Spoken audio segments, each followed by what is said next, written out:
Olá, bem-vindas, bem-vindos ao podcast do Manchetômetro, o monitor diário da mídia brasileira. O jornalismo profissional corporativo se coloca como o único antídoto contra as fake news, mas na prática nem sempre é isso que acontece. Em relação ao aumento do preço da gasolina, por exemplo, o governo federal mente ao dizer que a culpa da alta está no ICMS, Imposto Estadual. O que faz a grande imprensa? Corrige? Não exatamente. Vejamos. No editorial do Globo do dia 30 de setembro, o maior problema não está no imposto, mas na cotação do petróleo e no câmbio alto. Além da insegurança política provocada por Bolsonaro, quanto mais criador de crises. Como solução, o que o jornal propõe? Uma reforma tributária. Mas como se o problema não é questão de imposto? E não sem antes criticar a manipulação dos preços nos tempos da Dilma. Eu sou o jornalista André Madruga e para analisar essa alta dos preços e a participação da grande mídia nessa política, hoje eu recebo Luciano Alencar, doutorando em Economia pelo FRJ, pesquisador do MNDE, monitor do Novo Debate Econômico e colunista da rede MMT Brasil. Além de Eduardo Barbabella, doutor em Ciência Política pelo IESP-UERJ e pesquisador do Manchetômetro. Dudu, bem-vindo, obrigado pela participação. Oi, André, é um prazer estar aqui novamente no podcast do Manchetômetro. Olá, Luciano, bem-vindo, podcast do Manchetômetro, primeira vez. Olá, André, olá, Eduardo, vamos ao debate. Então, Luciano, nas últimas semanas a gasolina amanheceu mais cara. Desde o início da pandemia, essa notícia tem sido comum com a alta dos combustíveis de até 63% no período. Luciano, começando do início, qual a explicação para essa alta? Bom, então, antes de analisar especificamente a política de preço da Petrobras, é interessante notar que ela sempre esteve no centro de um enorme conflito de interesses que envolve o petróleo e todo o setor que gera lucros extraordinários, né? Isso vem desde lá da campanha Petróleo Nosso dos anos 50, passando pela descoberta do pré-sal, né, que muita gente se opôs, chegando até os dias de hoje. Por um lado, há quem defenda que a Petrobras, como empresa estatal, deva estar a serviço do Projeto Nacional, né, de Segurança Energética, que visa abastecimento, crescimento econômico e acesso às pessoas mais vulneráveis, e outros que pensam que tem que ser mais voltado para o mercado privado, principalmente após o golpe de 2016. É a visão que tem se consolidado, né? E desde então a Petrobras tem aumentado a sua importação de derivados em detrimento ao refino, inclusive com a privatização da distribuição, né? Assim, a Petrobras tem focado na produção. O refino está cada vez mais declinante, né? A Petrobras tem exportado petróleo cru e importado derivados, e a distribuição, que ficava a cargo dela, já foi 100% privatizada. A gente tinha conversado, você lembrou que não existe mais posto de gasolina da Petrobras, não é isso? Exatamente. A parte da distribuição já foi totalmente privatizada. É importante lembrar que o governo federal ele tem poder de decisão sobre a Petrobras, porque ele possui 50,50% das ações ordinárias, né, aquelas que têm direito a voto, seja pelo governo federal diretamente, seja por meio do BNDES e o seu fundo de participação. Bom, isso dito, a gente pode passar para os determinantes do preço da gasolina. A própria Petrobras vem vinculando na imprensa, né, frente à alta dos preços, ela vem meio que se justificar, assim, né, frente à opinião pública, e ela está vinculando, inclusive, uma propaganda que ela mostra do que é formado o preço da gasolina. E segundo a própria informação dela, apenas 1/3 do preço da gasolina vai para a Petrobras. 1/4, 25%, diz respeito ao ICMS, que é um percentual fixo sobre o valor das bombas, né? E que é reajustado a cada 15 dias. Esse percentual não tem mudado nos últimos anos, então realmente é mentira atribuir ao ICMS o aumento do preço. Cerca de 20% diz respeito à mistura com álcool, etanol, 10% são os impostos federais e 10% vão para a distribuição e a revenda. Então, qual é a grande questão que está em jogo? É esse 1/3 que diz respeito à Petrobras, né? E desde 2016, desde o impeachment, com a gestão do presidente da Petrobras, Pedro Parente, nomeado pelo Temer, a Petrobras vem se utilizando do que se chama de PPI, que é Preço de Paridade da Importação, que atrela o preço dos combustíveis ao preço internacional do petróleo e ao preço do dólar. Dessa forma, o preço dos combustíveis é formado a partir do preço de aquisição, que é negociado nos Estados Unidos, mais os custos logísticos, né, que levam em conta frete, taxa, etc. E a isso é somado as margens para remunerar os riscos inerentes à operação, né? De grosso modo, 1/3 dos custos estão ligados ao câmbio e aos preços externos. A maior parte, né, 2/3, dizem respeito a custos em real, na produção interna. Então, basicamente, o que tem gerado essa alta forte no preço da gasolina é, por um lado, a disparada do preço do petróleo, com a retomada da economia, né, após a crise da pandemia. Entre setembro de 2020 e setembro desse ano, o petróleo tipo Brent subiu 80%. Isso equivale a uma alta forte.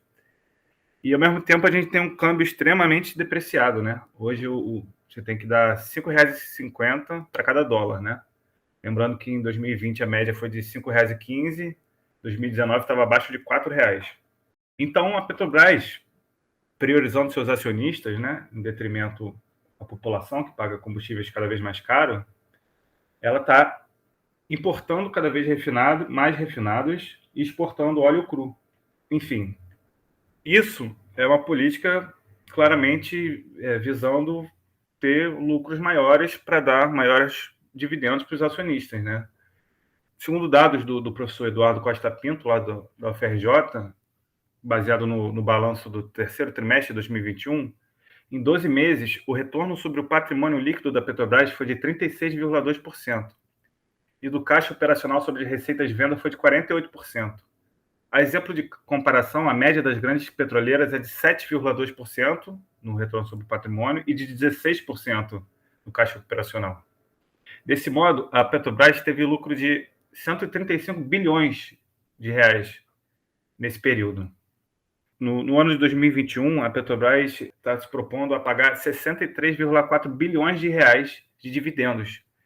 E esses lucros absurdos, esses dividendos cada vez maiores, se contrastam claramente com a população brasileira, que paga cada vez mais caro na bomba de gasolina e que as populações mais pobres têm substituído o gás de cozinha pela lenha, né? E só para concluir, algo muito simbólico disso é uma declaração que deu o presidente da Petrobras atual, né, o Joaquim Silvio Luna, que ele falou que a maior contribuição da petroleira para a sociedade é o pagamento de tributos e dividendos. Ou seja, a Petrobras não está a serviço de um projeto energético nacional para garantir o abastecimento, o crescimento econômico, o acesso aos mais pobres. Ela quer gerar mais lucro para pagar tributos ao governo e dividendos. Isso claramente se contrasta com uma visão de que ela poderia ter uma função social mais responsável. Boa, Luciano. E sua análise política, Dudu? Eu acho que é importante o que o Luciano traz, essa questão do lucro, né, que ainda continua, que existe um lucro da Petrobras, porque isso vem muito no debate que se tem, né, quando a gente pensa sobre privatização. Porque qual é o principal argumento, e aí o Luciano até pode, né, falar muito melhor do que eu sobre isso. O principal argumento que se tem aqui no Brasil sobre a privatização das empresas públicas é que elas dão prejuízo. E o que a gente vê, tanto nos Correios quanto na Petrobras, é que essa não é a verdade. Não é isso que a gente vê nessas empresas públicas.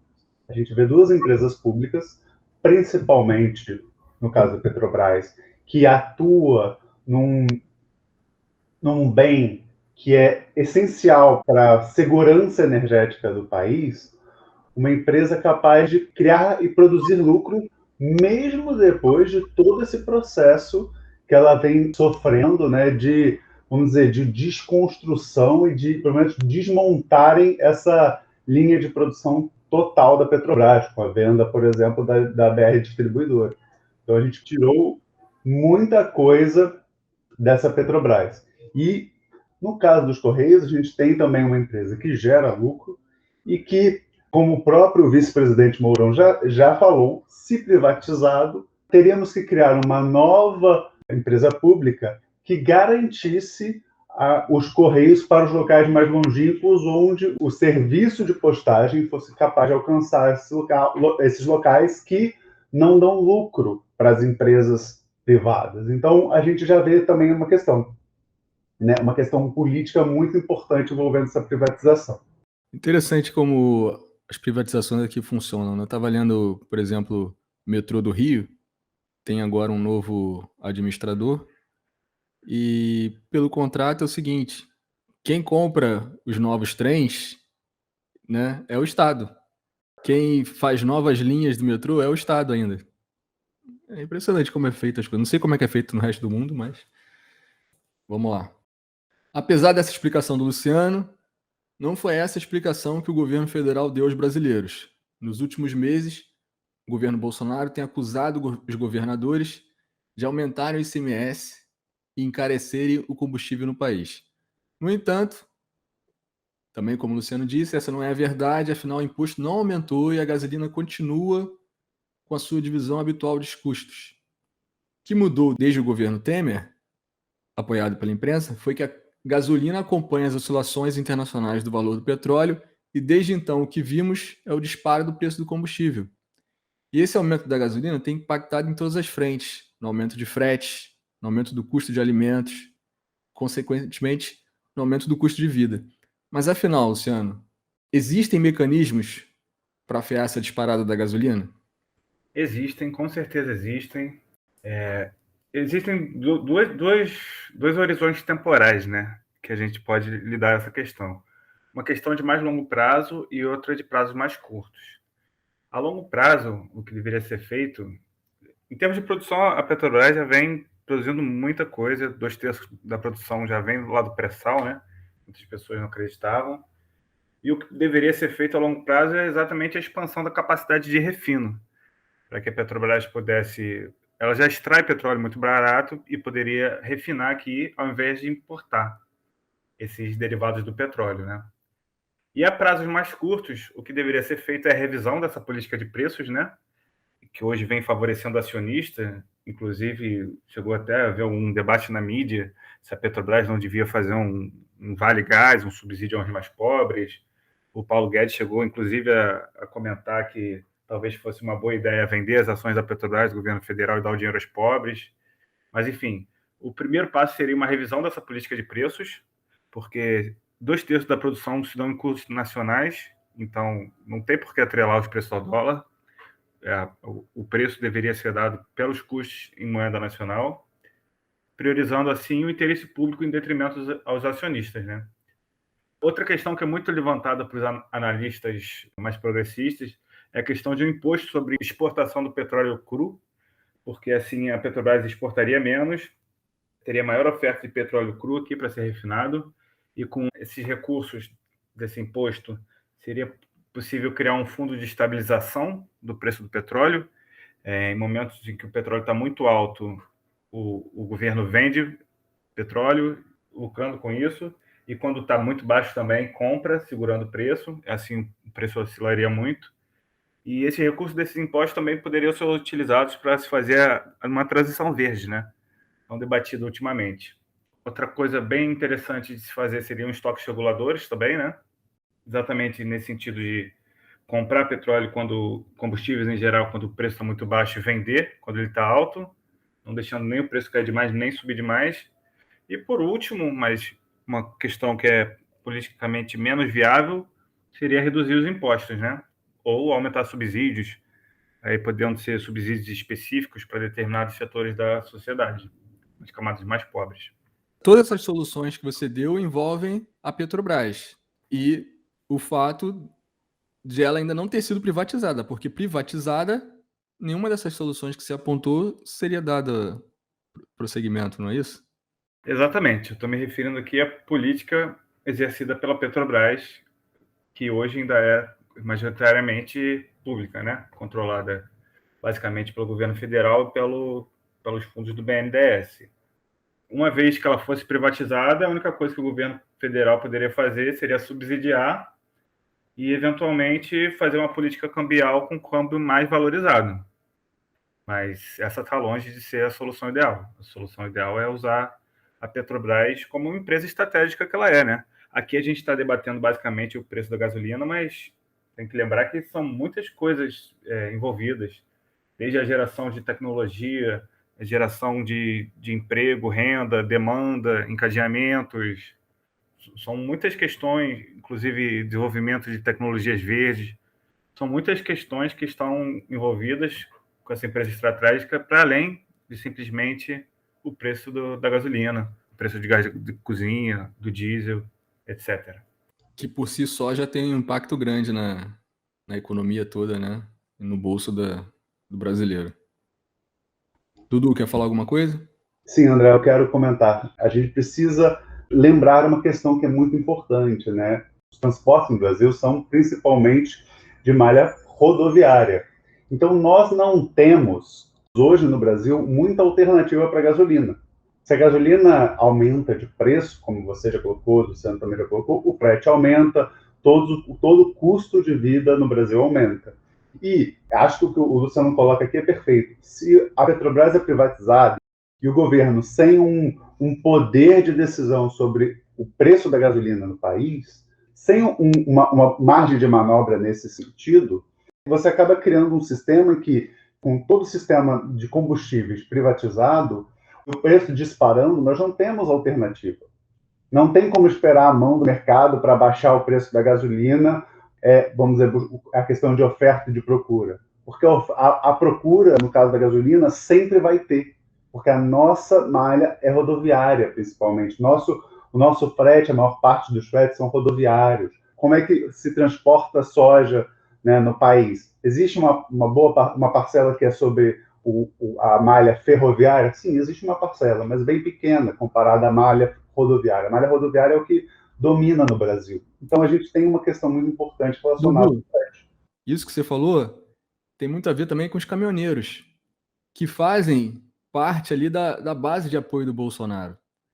Imagina o preço subindo, os caminhoneiros fazendo greve por conta do aumento do preço da gasolina, do combustível, do diesel e tal, e o governo sem poder fazer praticamente nada assim de imediato para baixar esses preços, o caos que seria, né?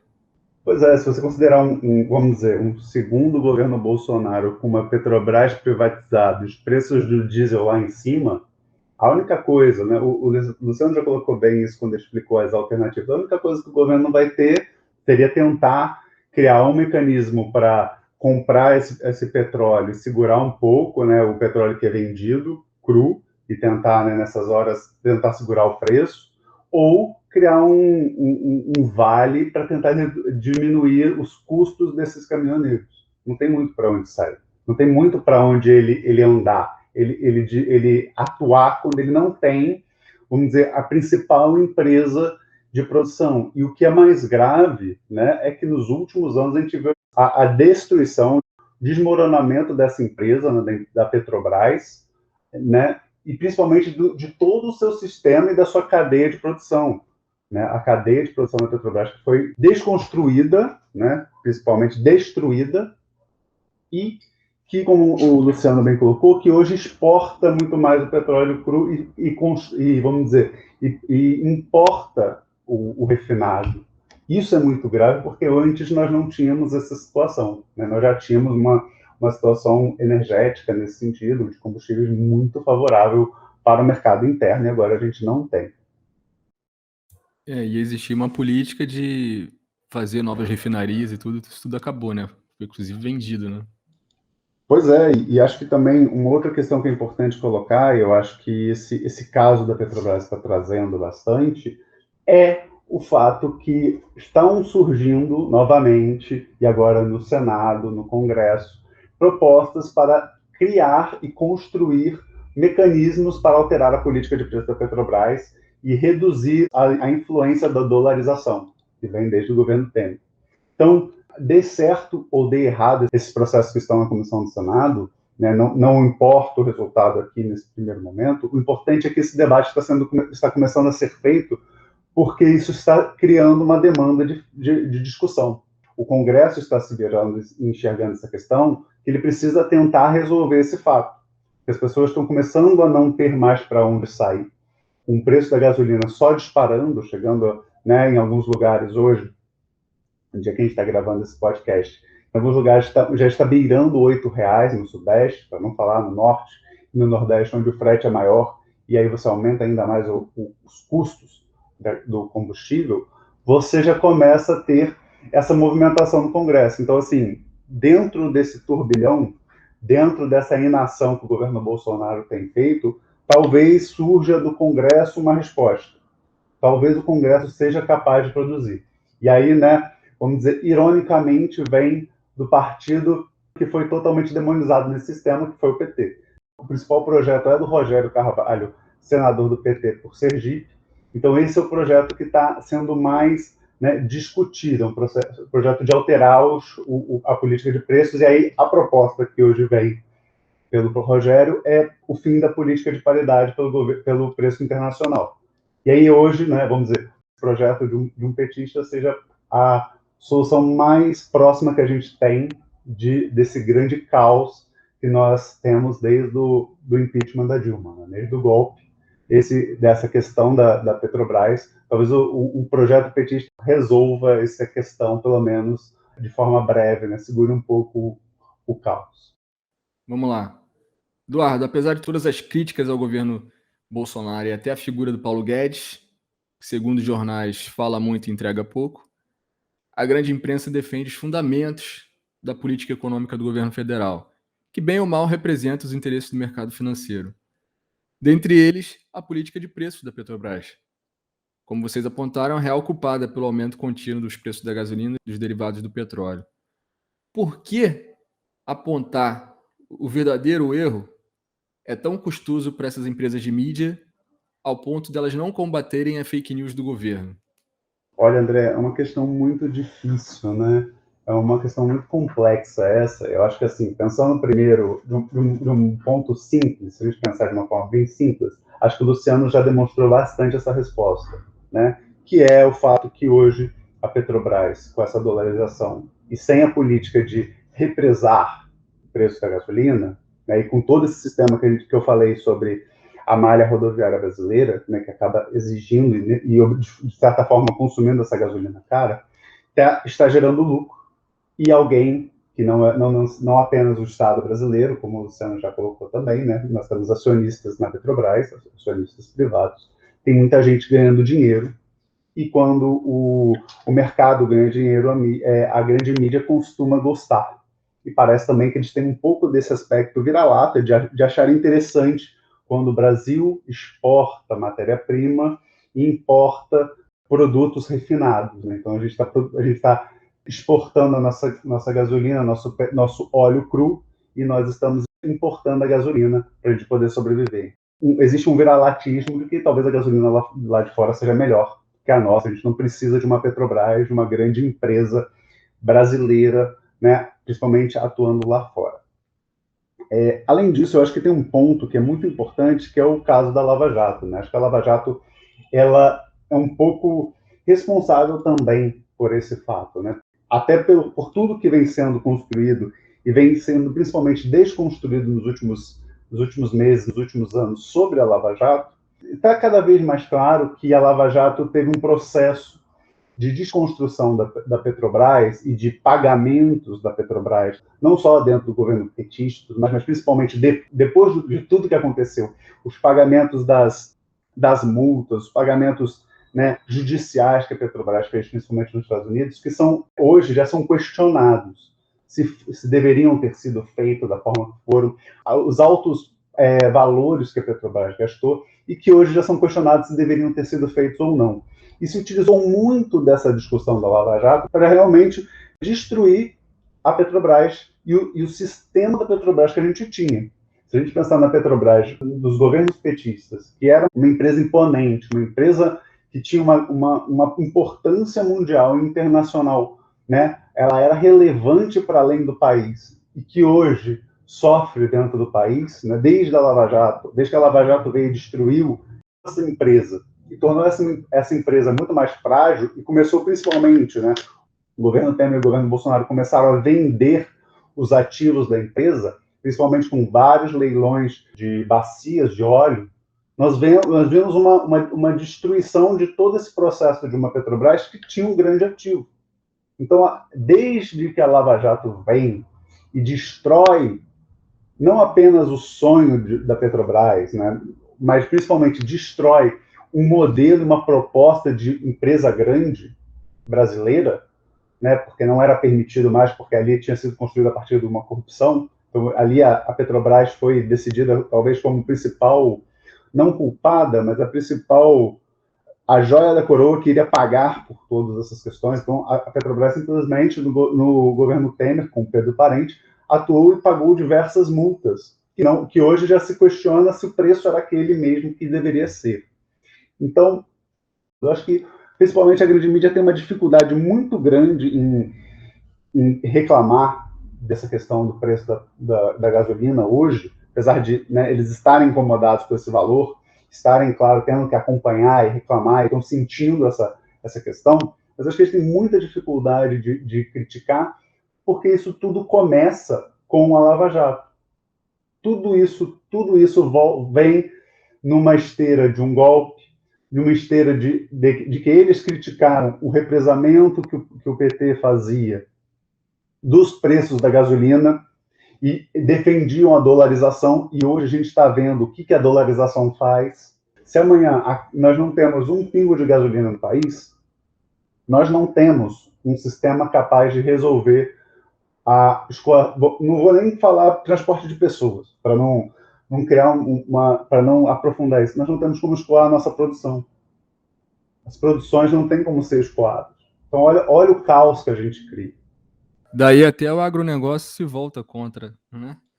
Exatamente. O Brasil não tem alternativa à gasolina hoje para escoar a produção, para transporte de pessoas, para o que quer que seja.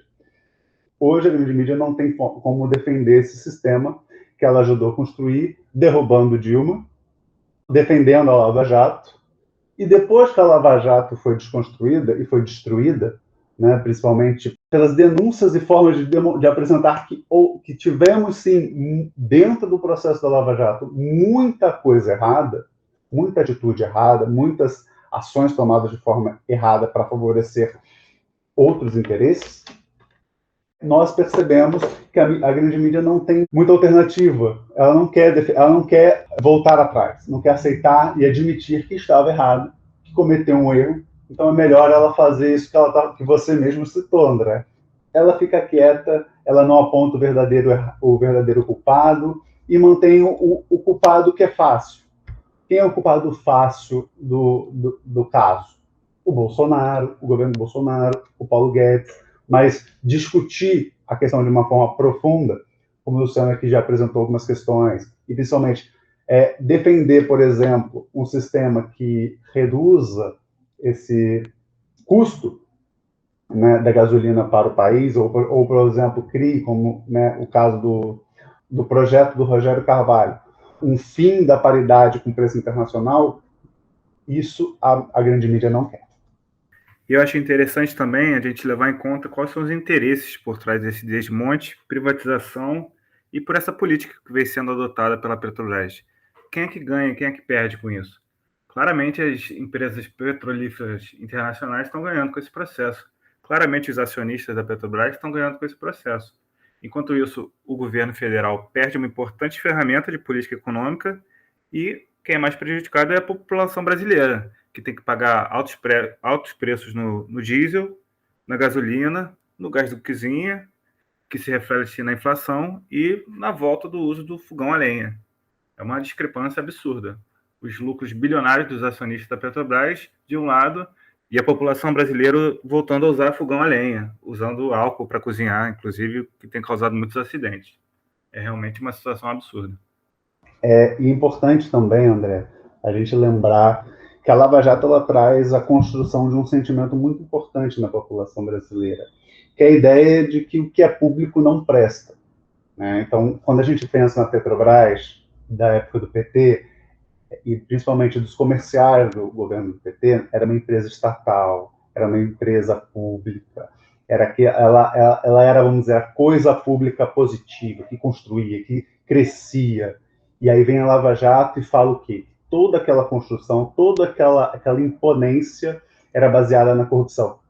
Então, nós tínhamos uma empresa que foi construída, que criou-se um sonho, uma ideia, e naquele momento a Lava Jato desconstruiu aquilo com uma nova narrativa, e aí sim associada à grande mídia, de que o que era público era corrupto, o que era público era ruim, era ineficiente, e era tudo um grande conto de fadas mentiroso. Tudo que se fazia no público era errado, só as empresas privadas agiriam de uma forma correta. E essa construção que a Lava Jato traz, né, e que a grande mídia, com muita insistência, ajudou a fomentar, ela ignora, por exemplo, que a Odebrecht, que era como se fosse uma campeã nacional, né, que era um termo da época, ela está totalmente no coração da Lava Jato. Ela é um dos principais esquemas, e ela é uma empresa privada, ela não é uma empresa pública. O Eike Batista, que também está dentro de vários esquemas de corrupção nesse momento, com outro campeão nacional ali, também estava no meio daquela questão, no meio dessa corrupção, dessa ineficiência, e aí a gente descobre que, na verdade, existem diversos outros esquemas. Mas a grande mídia, ela prefere não citar essa questão. Não vamos discutir que o privado é corrupto. Não vamos discutir que o privado também tem essa questão da corrupção. Não, vamos falar que o público é ineficiente. Vamos falar que o público é corrupto, que o público é errado. Vamos dizer, aí você retoma toda essa construção. Vamos trazer agora para 2021. Como resolver a questão da gasolina se a saída hoje, se a gente pensar em tudo que foi falado aqui, passa por uma empresa pública que, na visão do brasileiro, que foi construída por essa grande mídia, né, vamos dizer, a visão que a grande mídia trouxe para o brasileiro é uma empresa ineficiente. Como resolver isso? Não tem alternativa. A grande mídia não tem muito como defender a Petrobras hoje, por aí. Uma construção de uma empresa nacional forte novamente também. Porque a Petrobras, lá atrás, e todas as empresas públicas também, foram desconstruídas e foram totalmente destruídas no imaginário popular. Né? E aí, só para trazer mais um exemplo também, que é sempre importante, nós temos, por exemplo, a crise energética que assolou o Amapá neste ano, né?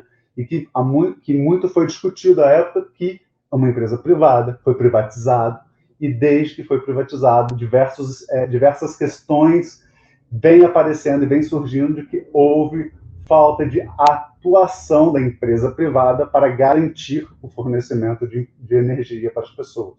Né? Fatos que, né, as pessoas, como se discutiu à época, não aconteciam na época da empresa pública.